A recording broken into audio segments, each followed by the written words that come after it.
This, look at here. This, my friends, is a Rumex Crispus, a curly dock.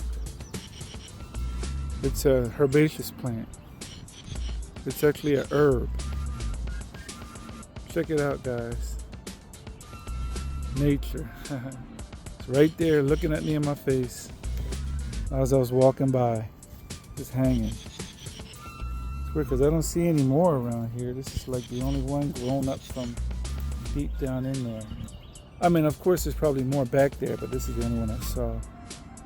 But that is a cool find. Curly dock, also known as the yellow dock. You can tell by the leaves how they're all like oblong and kind of wrinkled like that. That's a telltale sign of the curly dock. I'm going to take this one. Rumex Crispus, curly dock.